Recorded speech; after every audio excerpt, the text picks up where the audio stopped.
Hi everyone, it's Cindy with Cindy's Sacred Garden. I am out harvesting in my garden before the rain comes.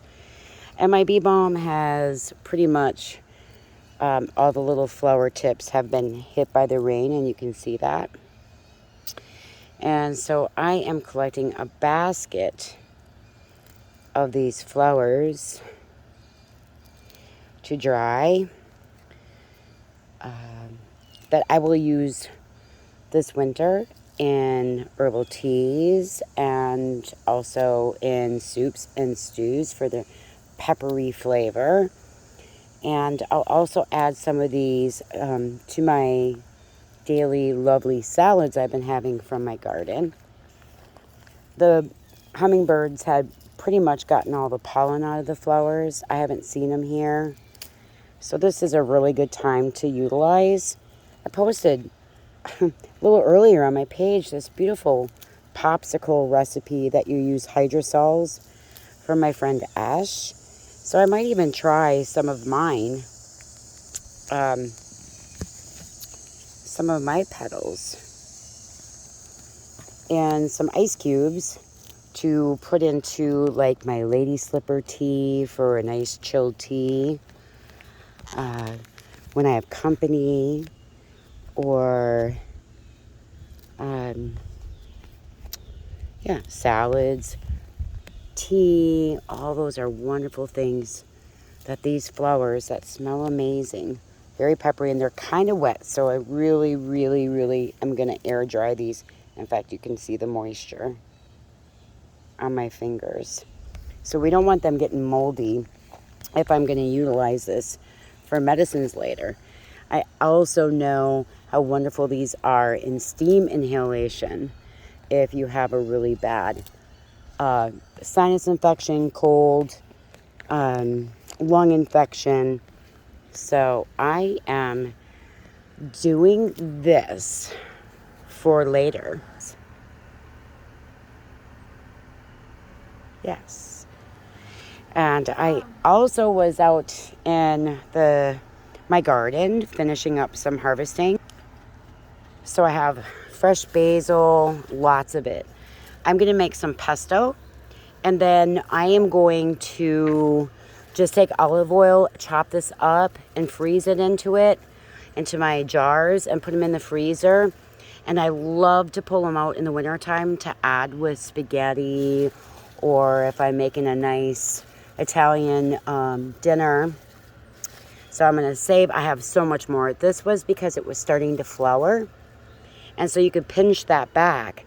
But I am just choosing to go ahead and make some pesto, and also take the basil leaves and chop them up and into olive oil and just freeze it. You can do it into ice cube trays and then pop them out singly, and then that way you have them for a lovely flavorful meal in the wintertime and store it in your freezer. I also love fennel seeds. So these, they're just delicious. They're great for digestion. And I think I remember someone harvesting these to make flour with the pollen out of it. I wish I could remember where that video is hidden, but I will look to see if I can find it. I love fresh herbal tea every night. So I have my little Anise Hyssop hiding right here.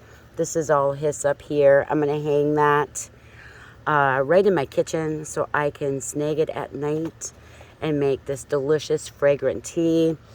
Like I had mentioned in one video before, calendula flowers are lovely to put into your nightly tea as a natural anti-inflammatory. I'll have 3 cups at night of tea, and so 1 flower. I'll put a huge flower right into it. I'll pull the petals off and put them into the tea. And then I've got lemon verbena.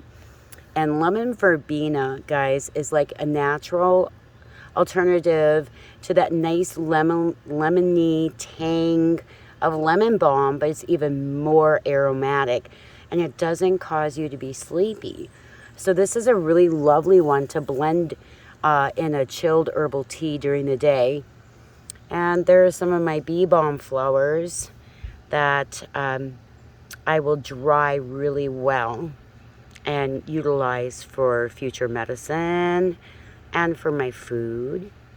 I have one more nice surprise I'd like to talk about. This will be future medicine instead of jams and jellies. This is Queen's Anne's lace. And there's a little purple dot in the flower. You don't want to confuse Queen's Anne lace, also known as wild carrot, with poison hemlock. So make sure if you are looking to do something like what I'm going to talk about, that you know your identification of Queen's Anne's lace. So I went and I picked this earlier today. What I'm doing is I'm letting it air dry outside. There's always ants and could possibly be chiggers in Queen's Anne's lace. So I like to just let the air get to it. And I harvested more the other day, but this will make a full, with what I got the other day, a full half-gallon tincture.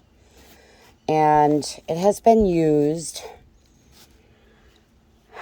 by many of my ancestors as a form of birth control.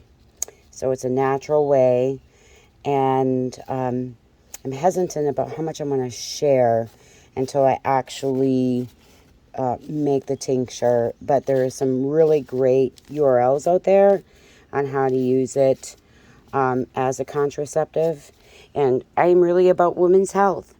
So this is going to be tinctured up, and they're all little, the Queen's Anne's lace is all these tiny little seeds in here, and I'm going to make an extract, a tincture of it. And so you'll want to stay tuned for that.